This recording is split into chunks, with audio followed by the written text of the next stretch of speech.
Howdy everyone, welcome back to the channel.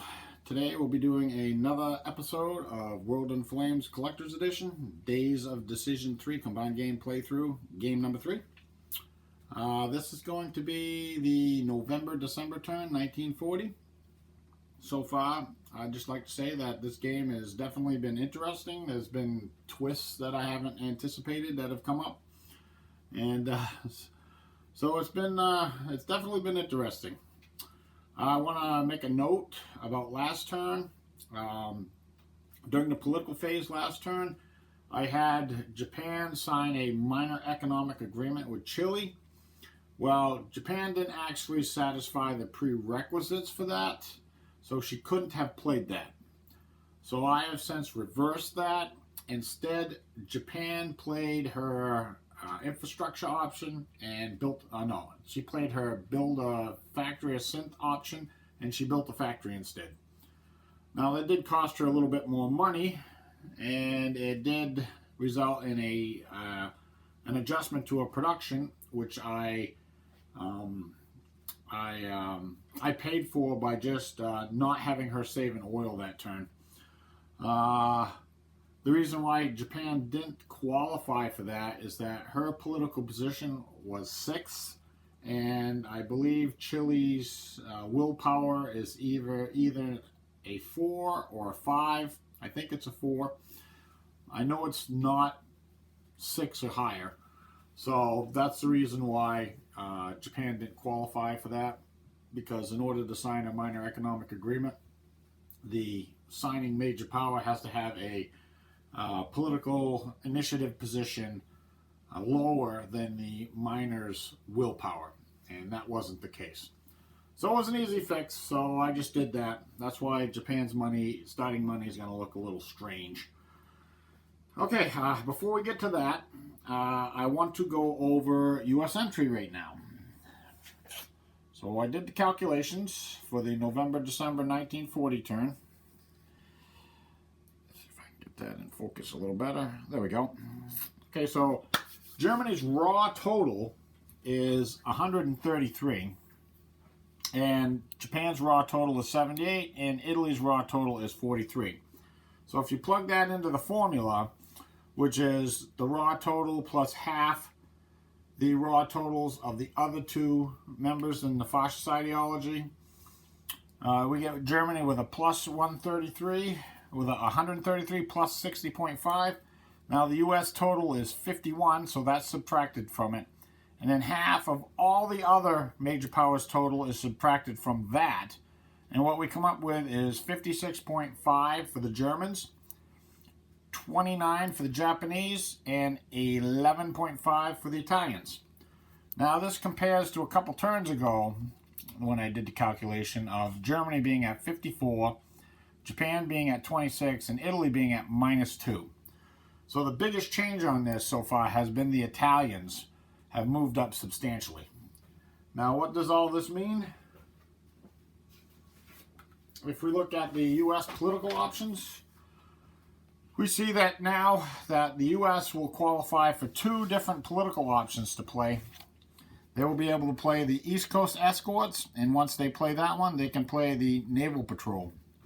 What that does is that allows the U.S. to put naval, surface combat ships, and air units in harm's way on the East Coast and in the North Atlantic once both of those are played. But they have to be played in order.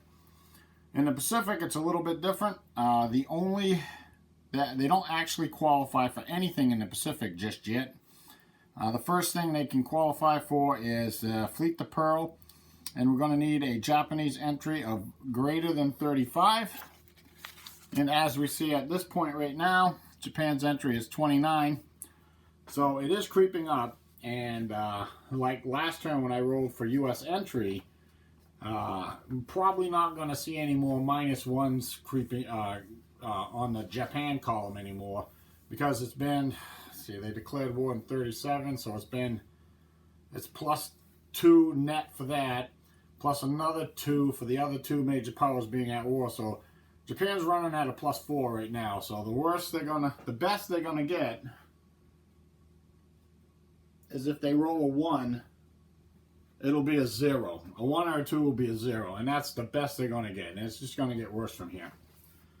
So I just wanted to quickly take a look at all that, and now we'll go and take a look at starting money.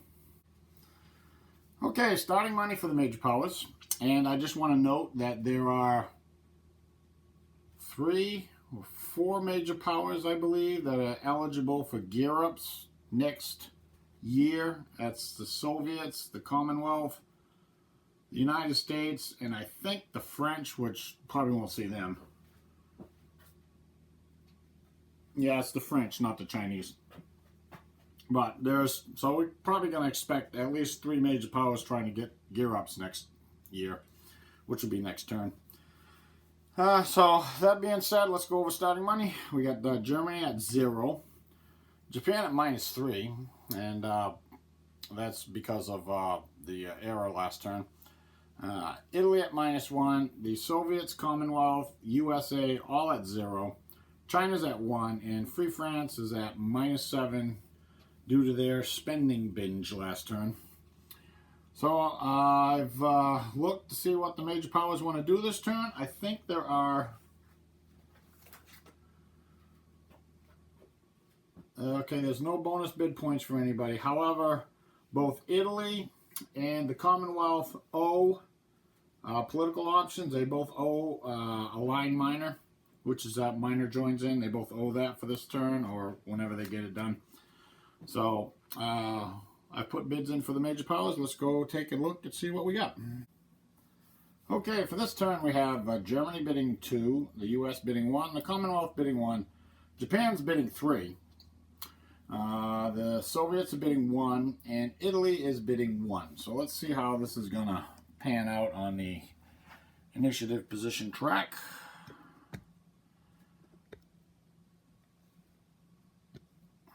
Alright. Alright. Now, you can't see the top of that. There we go. Okay. So we have the Germans bidding 2. They're getting a +3. That's 5. The US is bidding 1. They're getting a +4. That's 5. So that's a tie. So we're going to break the tie with political effectiveness. You can see the Germans are 6, and the US is way down here at 2. The Germans easily break that tie. That will put them in at first, and the US will go into second. The Commonwealth is bidding 1, and Japan is bidding 3. So the Commonwealth is going to get a +3. That's 4. Japan's getting a +1 for their 3. That's a 4. So that's a tie again. And if we look at the political effectiveness of the two, we see the Commonwealth is a 6, like the Germans are. And the Japanese are 4, like the Soviets. So the Commonwealth will break that tie. They will be 3rd. Japan will be 4th. The Soviets are bidding 1. They're getting a +2. That's 3. The Italians are bidding 1. They're getting a +2. That's 3. So again, another tie. And we'll come over here to the effectiveness, political effectiveness. We see the Soviets are a 4. The Italians are a 3. So the Soviets will break that tie. The Italians will be in 6. It's probably not what they wanted, but that's the way it goes sometimes. All right, now, so the last card will be on the Germans, and the last card will be on the Italians. Now, for the non-bidding major powers, we have the Free French. They got a 1. They'll be 7th, and China will be in last, where they usually are for most of the game. All right, let's go and see what the Germans want to do for a political option. Germany is going to sign a minor alliance. Now, she has 2 potential options here. And she's pretty torn between doing either one of them, but she can only do one. So basically, I came down. I rolled a die. Odd, it was going to be Yugoslavia. Even, it was going to be Turkey, and the die roll was odd. So we're going to go with Yugoslavia. I did it the diplomatic way. So she's going to sign a minor alliance with Yugoslavia, and what that entails, it does entail a die roll. So we're going to add 1 to the result for each factor or resource marker that Germany has in Yugoslavia. That's a 0. Add the minor's willpower. That's a +4. Subtract Germany's initiative position. That's a 1. That's a +3. Subtract the distance in hexes on the status display. There are 2 hexes, so that's going to be a +1. The minor is not hostile, and we're not trying to break an alliance.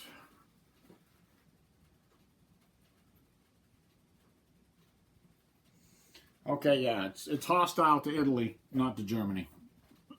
So, we got a +1 to the die. We need anything better than a 0. And a 9 definitely succeeds. So I'm going to pay the money. I'm going to put out the political effects because this is the treaty chart as well as the U.S. entry is the treaty chart.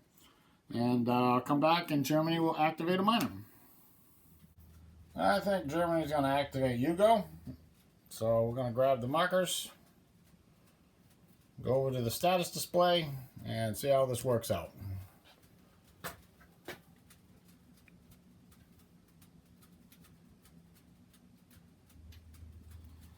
Alright, we got a 3 German, we got a 2 American, and we got a -6 for the Italians. -6 for the Italians. Alright, so we're going to do the Americans first. America's off this way. Well, I can't see what we're doing. Yeah, it's better. America's off this way. It's going to be 2 for the hex anyways. 1 to cross the boundary is 3, so the 2 American don't do anything. Now, I think we're going to do the 3 German first.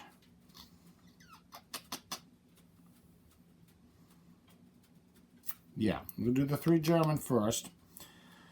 So, it's going to be 2 for the hex, 1 for the boundary is 3, but we're moving towards Germany, so that's 2. But we're also moving away from the Soviets, who are also allied to Yugoslavia, so that's going to be 3. So it's going to be a total of 3 for the hex. Oops, there it goes, flying way over there. Now we got -6 Italian. It's going to be 2 for the hex. Actually go either here or here. I'll go here. 2 for the hex. It's going to be 1 for the boundary is 3. Another one for moving away from Germany within their own ideology, because Germany, well, the ideology doesn't matter, but Germany has an alliance with it. So that's going to be a total of 4. So that's going to move the marker here for 4. The next text, either this one or this one, is going to be 2 plus 1 for the boundary is 3, plus another one for moving away from Germany is 4. There's only 2 points left, so it's not going to do anything. So Germany's kind of alright with that, I guess, because it really didn't do too much to the marker. I don't think she anticipated the -6 being there, but whatever. It is what it is. Okay, so we're not going to roll to end the political phase.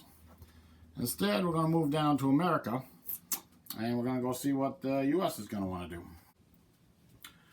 The U.S. considered doing increased bid points for next turn, because she's one of the major powers that can gear up.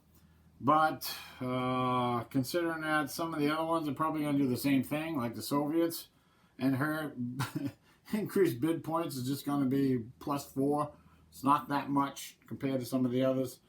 So she's elected to take a chance. I mean, she's going to bid next turn, but she's going to take a chance. Instead, she's going to play a U.S. Option 9, East Coast Escorts. What that is that's with U.S. entries 11, 16, and 20. 11 is U.S. East Coast Escorts. Up to 5 U.S. CVs or surface combat units in the 0 section of the U.S. East Coast Sea Area may take part in any combat round which Allied convoys are included, while still remaining neutral. There is no U.S. entry for the naval combat. 16 is Gift of Destroyers. The next 10 surface combat ships the Commonwealth starts, completes, or repairs while the U.S. is neutral cost 1 less build point each. And each surface combat ship that is started and completed would count as 2 of the 10 surface combat. So basically every time the Commonwealth pays for an SCS, either repair, start, or complete, it counts as 1 of the 10. That'll save the Commonwealth $10 right there, or 10 pounds. And the last one is 20. U.S. land-based air escorts. U.S. may commit land-based air units to escort Allied convoys in the 0 sea block section of any sea area where the U.S. is allowed to escort convoy points. In this case, for right now, it's just going to be the East Coast. So those are going to be the 3 options that the U.S. will be able to use now. The cost for this is going to be 1 money. The U.S. entry is going to be a +1, and there's some minor effects which I'll put out. And when I come back, the U.S. will activate a minor. The U.S. is, well, actually all the major powers, kind of running out of choices for activating minors. But I think we're going to go with Ireland to see what this does. So I'm going to come over here, status display. You grab the markers. 5 markers in this one. I think Ireland's going to move all over the map. We got a 4 German, not good. And a 2 Italian, not good. -2 French, not good. -2 Commonwealth, not good. 6 American, good. All right.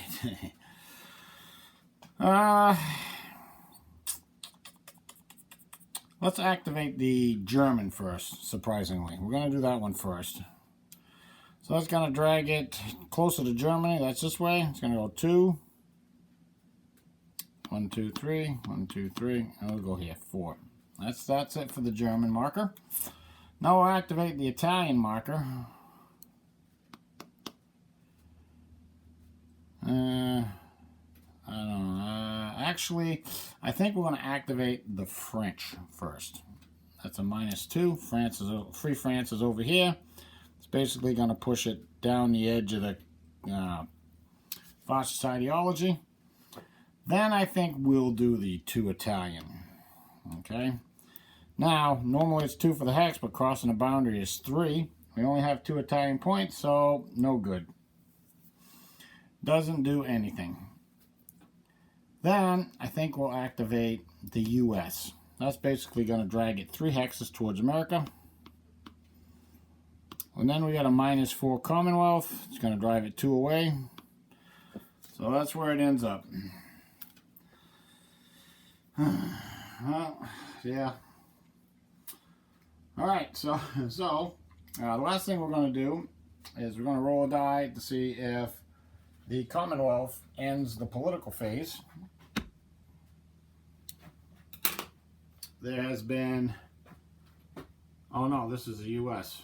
Yeah, I'm sorry. The U.S. ends the political phase. There's been 1 previous political option played, so that means it's a +1, -1, so we need a 1 to end. We rolled a 9 in the middle of Ethiopia. So the political phase will move on down to the Commonwealth. I'm pretty sure I know what they're going to do.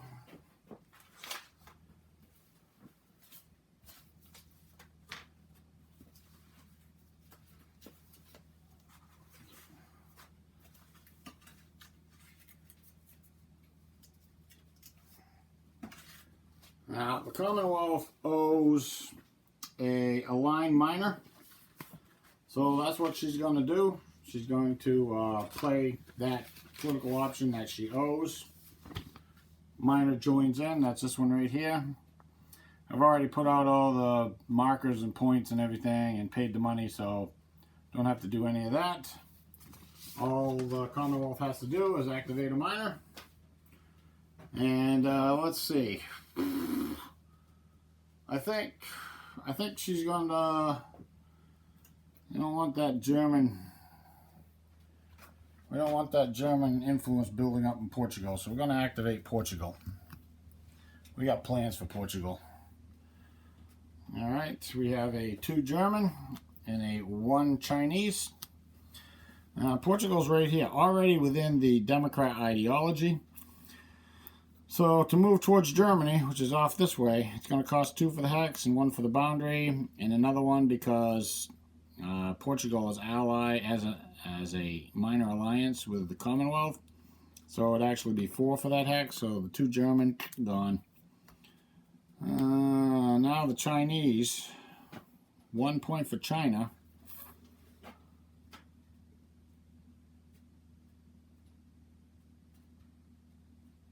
It can move there. No, because it's 2 for the hex still, so that's not enough. Doesn't really matter anyways, and I don't think China moving towards you. Yeah, it's the Commonwealth activating, so it's still 2 points for that hex. Okay, so that's going to do it for the Commonwealth, and we'll roll a die to see if they end the political phase. And there's been 2 previous options played. No. A 10 is definitely not going to do it. So we'll move down to Japan and see what they're going to do. Now Japan's going to do the minor economic agreement. Okay, so it's going to cost her 4 money. And since I already put all that stuff out last turn in error, I'm just going to leave it as is. Yeah, I'm just going to leave it as is and call it good. And I'm not even going to have her activate a minor. Instead, I'm just going to have her roll a die to see if she ends the political phase. Wherever my dice went. So there's been 3 previous political options played. And that does end the political phase. So the Italians and the Soviets will get bonus bid points. And yeah, I'll be back in a second with taking a look at reinforcements. And we'll roll initiative and the weather. Okay, reinforcements for this turn. We have a pile of German stuff coming in. We have a militia, an infantry division, a SS mechanized corps, a headquarters for Sweden, a 4-engine bomber, a naval bomber, a float plane bomber, and a cruiser, Lutzow, rather. Plus, we have a U-boat going into the construction pool. The Chinese are getting 2 units. They are getting a garrison army for the communists and a infantry army for the nationalists. The Commonwealth is getting 2 cruisers. The Soviets are getting a pile. Getting a garrison army, 2 garrison armies, 3 convoy points, a pilot, and Zhukov. The Americans are getting a pile. We are getting cruiser, fighter, another fighter, tanker point, 2 convoy points, B-17 bomber, 2 pilots, and a battleship. The Italians are getting a marine division and a pilot. And the Japanese are getting, this is actually a pretty big turn for reinforcements. They're getting a cruiser, another cruiser, a convoy point, an infantry army, a pilot, the battleship Yamato, another cruiser, and a tanker point. Alright, let's roll initiative.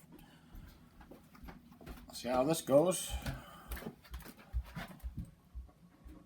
So again, it's white fascists, red communists, blue democracies. Okay, so the surprise, the fascists won yet again. And I think they want to go last. I think they kind of like having their +2. So we're going to go last for the fascists. And I think the Democrats will go second. And the communists will be forced to go first. And last up, let's roll weather for November, December. This should be pretty funny.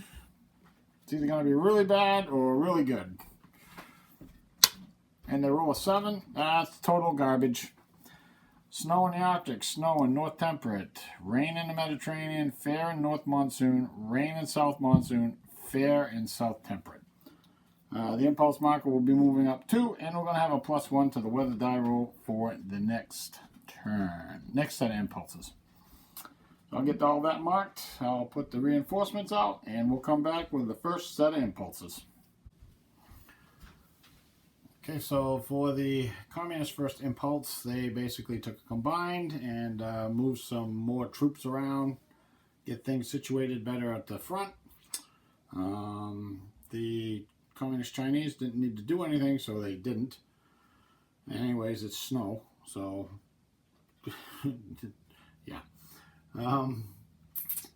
The moved on to the democracies. The Americans sent a Lend-Lease fighter to the Commonwealth.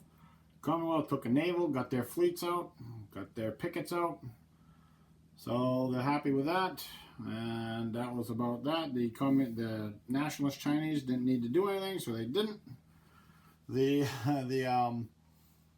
Free French, they didn't really need to move much either, so they were kind of happy with the way they were. Then we moved on to the fascist impulse. The Germans took a combine to move a few things and fly a few aircraft to different areas, rebasing. They even elected not to send the U-boats out because there's really not enough of them. And they're not going to send the fleet out because the home fleet is in the Bay of Biscay, so not a good choice. The Italians took a combined.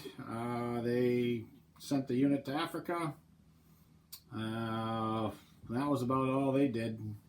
Move some units around. I don't think there's going to be any attacks. Now, the Japanese, however, we do have an option with them.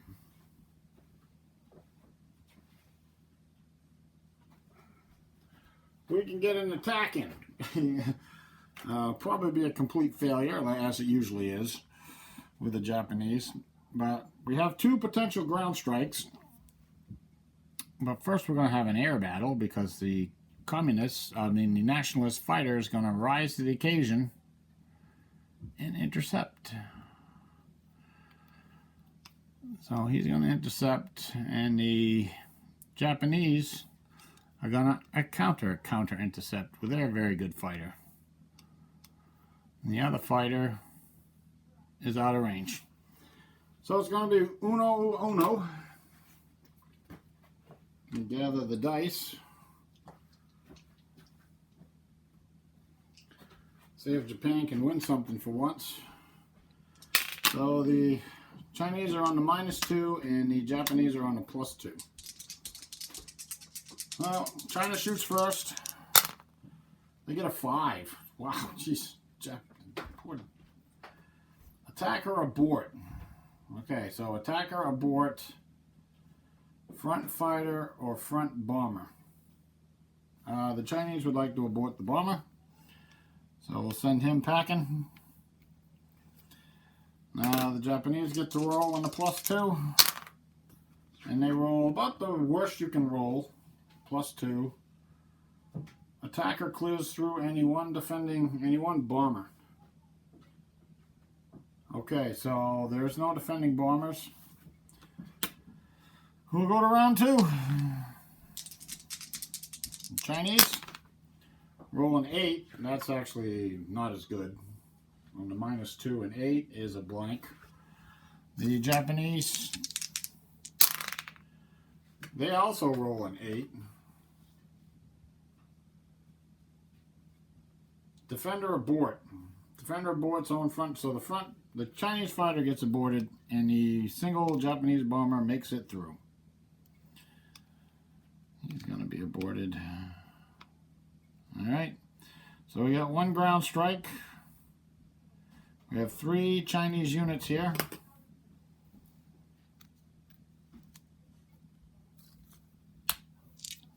Alright, so we'll go, the red is the 3-3, the white is the 3-4, and the green is the 1-5.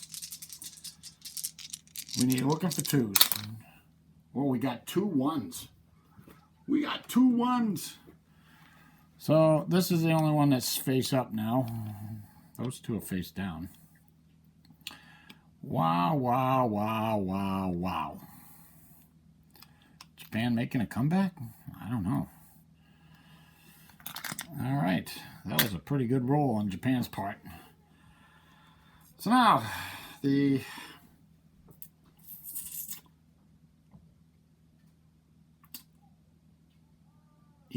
Japanese have a 2-to-1. They will use HQ benefits. That will give them a +1.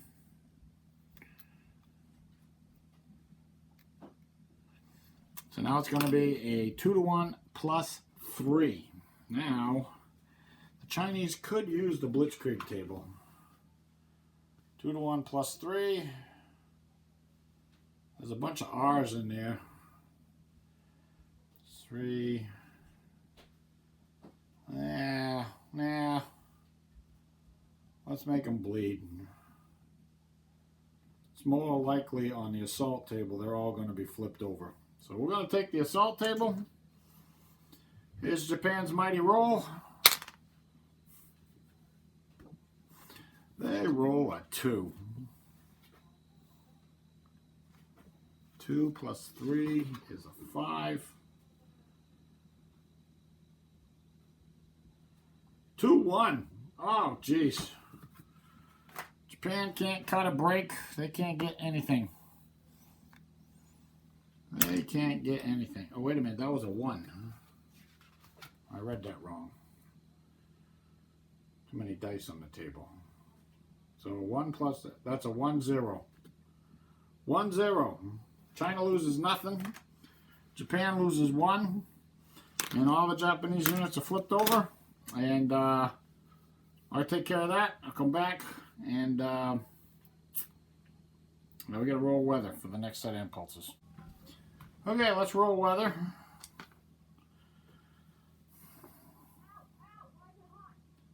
That's going to be a +1 to the weather roll. 9 is going to be a 10. Blizzard, snow, rain, storm, rain.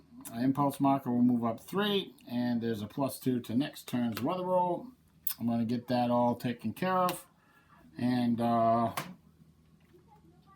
don't know if I'm going to come back. I don't know. I'm probably going to run through the next set of impulses and then see what the weather is again.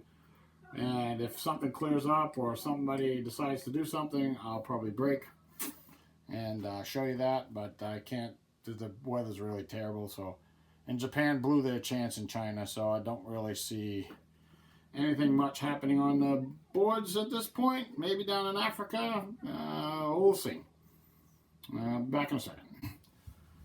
Germany has decided to go for an air impulse, and they're going to try the Blitz again. Keep in mind this is snow, so it's going to be half the strategic factors. But first we have an air battle. We have 5.4 to 4.4, which is going to be a +1, -1.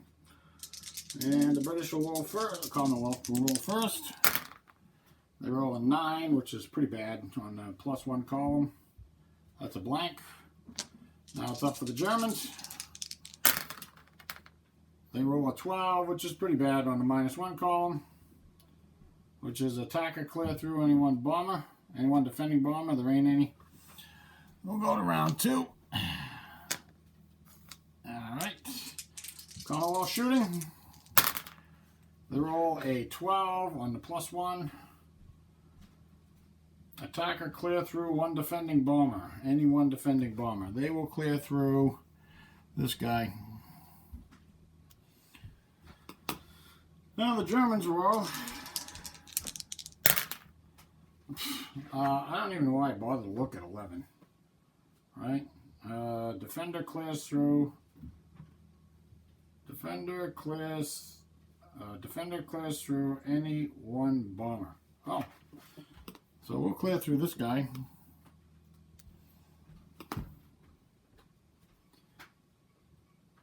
Alright, that's what that means.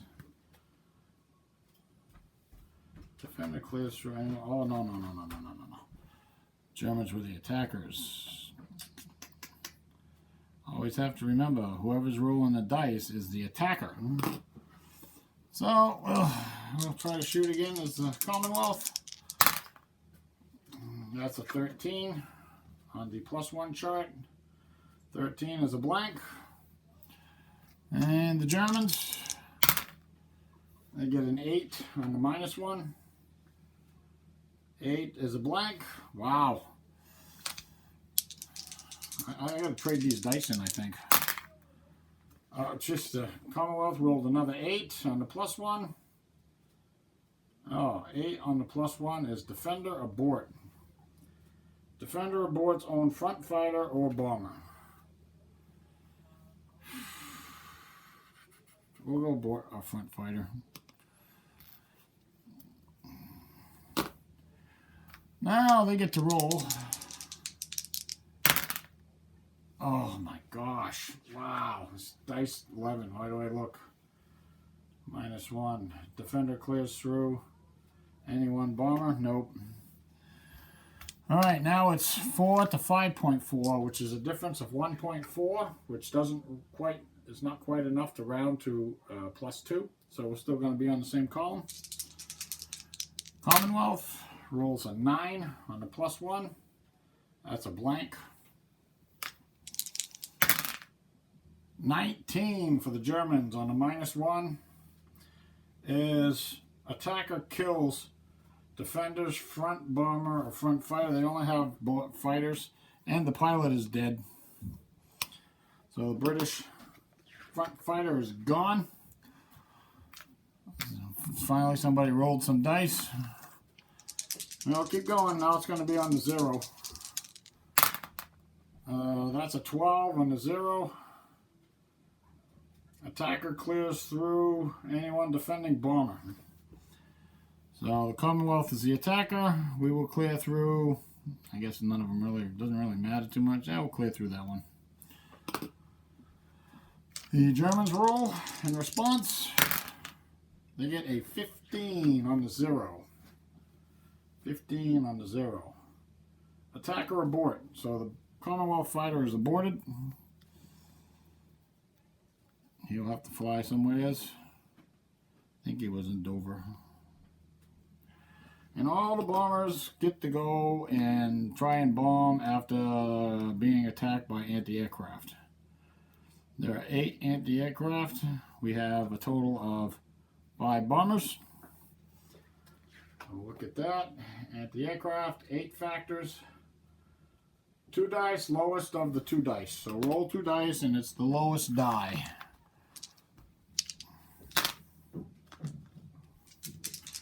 Two dice. That's a 3. That's aborts 3 air-to-sea factors. There are no air-to-sea factors involved.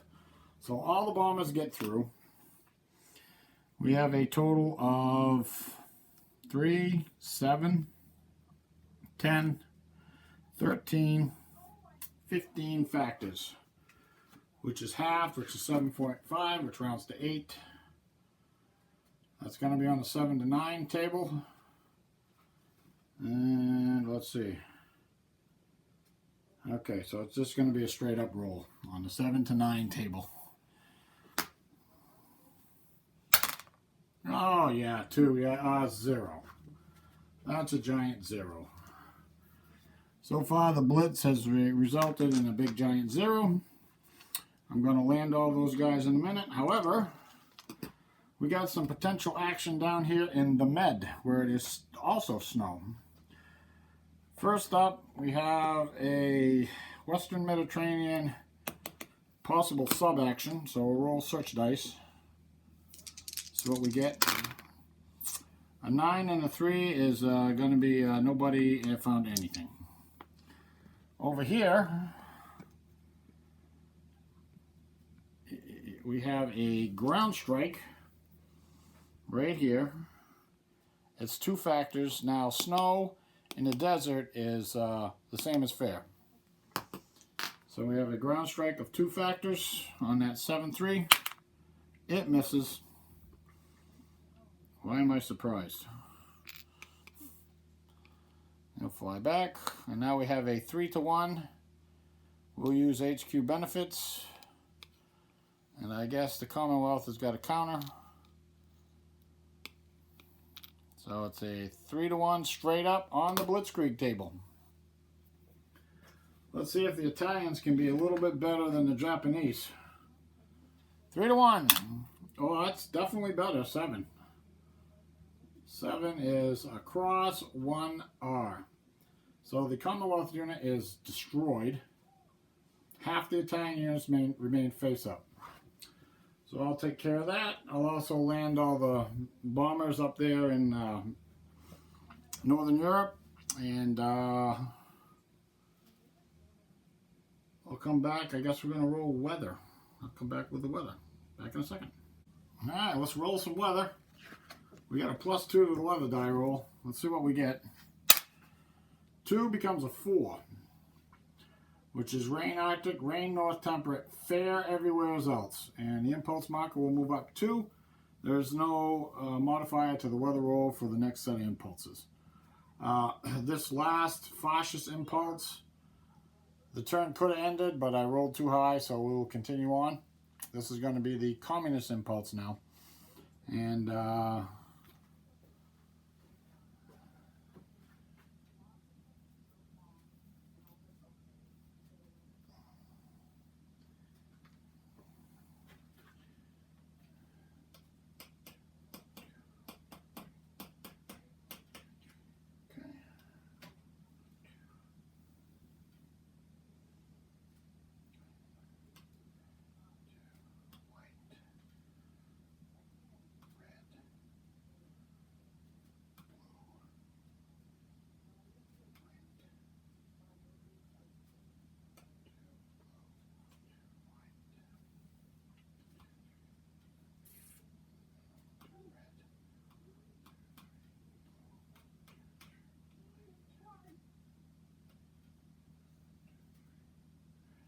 okay. All right, so now we're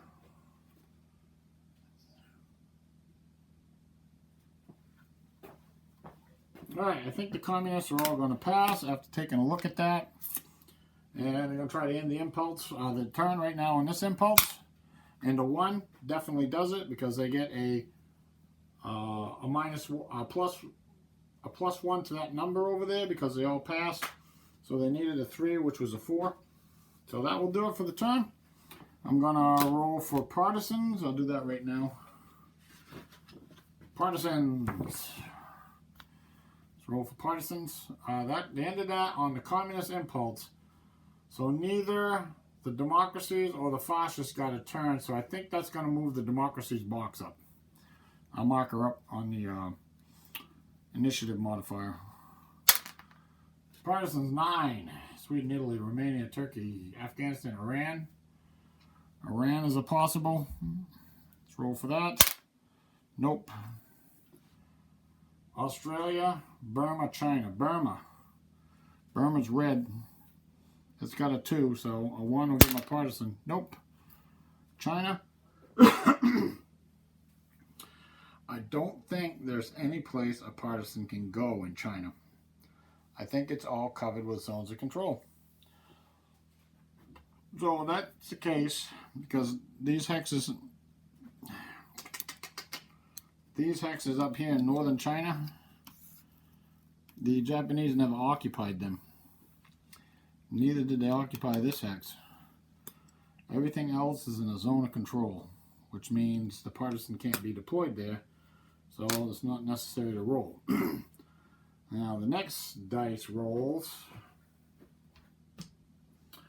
we're going to roll for U.S. entry. Alright, so we're going to go red Germany, green Japan, white Italy.